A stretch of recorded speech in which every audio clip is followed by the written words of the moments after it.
So, next in the radio relay, it's Carole Morgan-Slater and also Paul Morgan, her husband, who's come in the studio. Welcome to both of you. Hello. Thank you. Good to see you. So, how does it feel then, Carole, to be nominated by Geraldine? Very nervous. But thank you, Geraldine. You've been going to her hairdressers for many years? Yeah, 30 years. Wow. Yeah. And she said you changed your hairstyle a bit over the years. Yes, it has changed a lot. I'm now just trying to hide the grey. Well, quite a few people will be going, yeah, me too. Yeah, understand exactly how you mean. So you're into travelling then, not only going on holiday, which you love, but also writing a travel blog. How did all this start? Well, about 4 years ago, I was reading a lot of travel blogs and for research for our holidays. It was interesting to see what was out there. But it was also interesting to see that actually not everything that you read was actually what was the reality. So I felt that it would be, we've got a lot of travel experience, so I thought it would be good to put pen to paper and start writing about our travels, and it started off from there. And do you always write diaries, like going back years and years, did you always write a little diary as to what you'd done each day on holiday? No, not so much. No. So this was something different then? Yeah, it was just, I just wanted to share our knowledge and make sure that I thought it would just be useful that people could make an informed choice when they're booking the holidays and just know what the reality is. What was it like when you first started doing it then, Paul? This was something completely different, reflecting on your holiday in a way, isn't it? It was Carole's brilliant idea, but then all of a sudden I got roped into helping out, which not quite so sure about. I mean, it all started for Carole because she's a nurse, but she was actually a nurse on a cruise ship in her youth as well. So she tried for many years to get me on a cruise. And he wouldn't go. He wouldn't go? No. I couldn't really, I just couldn't see what it would offer. It just seemed so strange to me. And now talking to people years later, and they say the same thing, well, yeah, but you're sort of held a bit captive and it must be boring because it's the same thing. But obviously it's all about different cruises for different people. And obviously some are really destination led. If you want to go to certain places, it's the ideal opportunity to have a day in a place and you can think, well, no, that wasn't really for me, or yes, I'd like to come back and spend more time here. And you can do that. You know, a 2-week cruise, you could go to 10 places. Yeah. So you could either, you know, that might be 10 places you want to go back to or no places you want to go back to, and it just depends. And then from the ship point of view, entertainment, food, you get the opportunity to try stuff that you might not ever try. If you like it, happy days. If you're not, I think there's a cruise ship out there for everyone. Do you? And everyone and says... do they differ? They do. Yeah. There's so many different cruise companies and so many different budgets. And it's just making sure that you choose the right one for you, because everyone likes different things. Some people like the real formal aspect, so they want to go on a ship perhaps like Cunard, where they offer very formal evenings where you're all in your tuxedos all the time. Well, I know people who take so many clothes with them on the holidays. You know, lots of... Oh, and now Paul's pointing at you here. Yeah. How many suitcases did you take with you then? No. Well, we've just been for a weekend away and I took 3 handbags and he was like, why? 2 nights, 3 handbags. 2 nights, 3 handbags. I don't Only understand. 3. Yeah.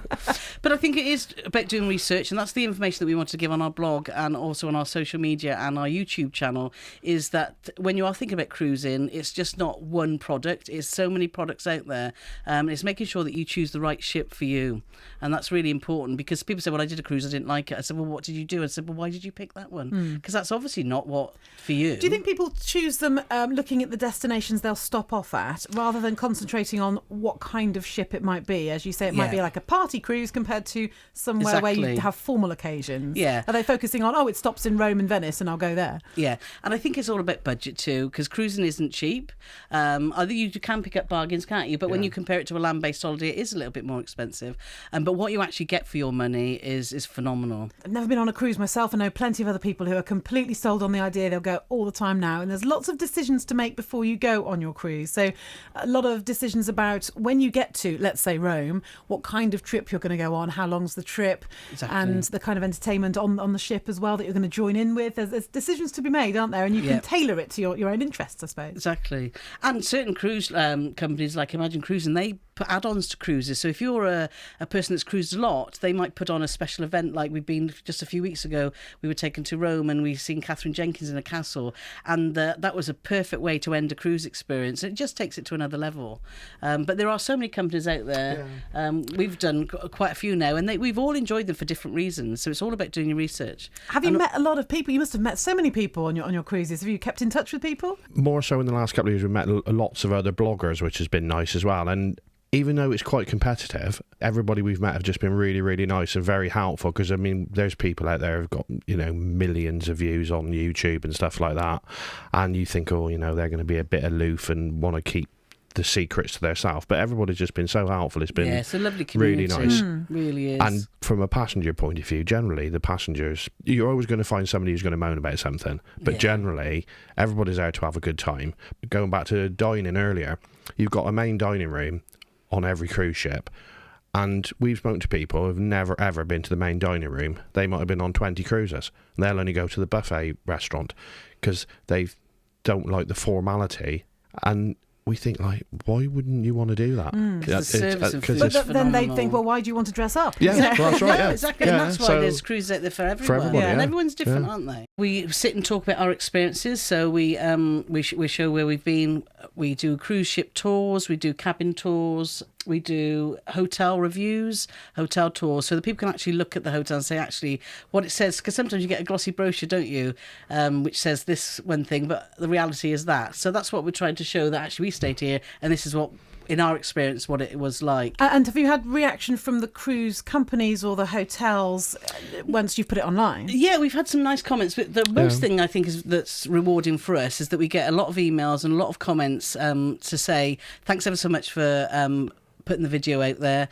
Because of your video, we've booked this cruise and we had a brilliant time and it really suited us down to the ground. And I think as travel bloggers, that's the best compliment you can get from, you know, just a person that's watched your video and booked because of that. And not that we get any rewards for that, it's just that we want to share our experience. Just playing devil's advocate just a moment, it can be nice sometimes to have a surprise when you go on holiday. And if people are sort of watching blogs and reading so many reviews, they can find out absolutely everything about their holiday and nothing will be a surprise. What would you say to that?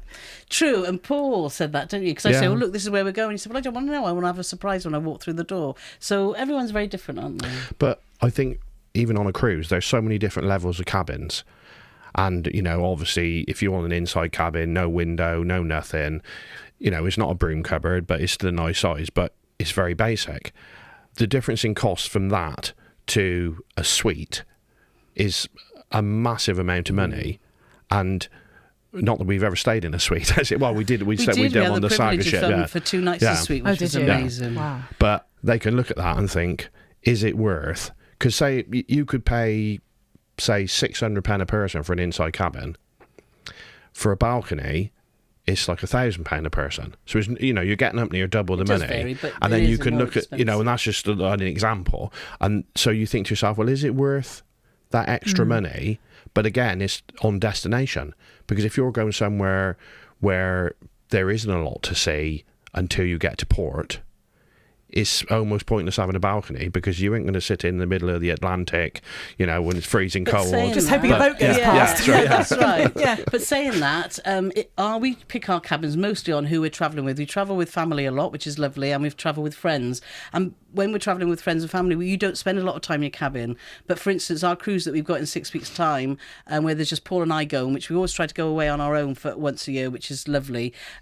We've actually upgraded to a little junior suite, and that's our first experience. So Junior suite. So what do you get in your junior suite? Well, you get a little bit more room and you get a balcony, but you also get some sunbeds on the balcony. So you've got your own personal outside space. And because we're going on our own, we felt that it was worth the extra cost because we'll probably spend quite a lot of time at there reading and literally just watching the world go by. And doing a YouTube video. Yeah. So what's it like, you know, doing these videos, and do you kind of do lots of takes over and over again to get it right? Who does the filming? Do you both do the filming?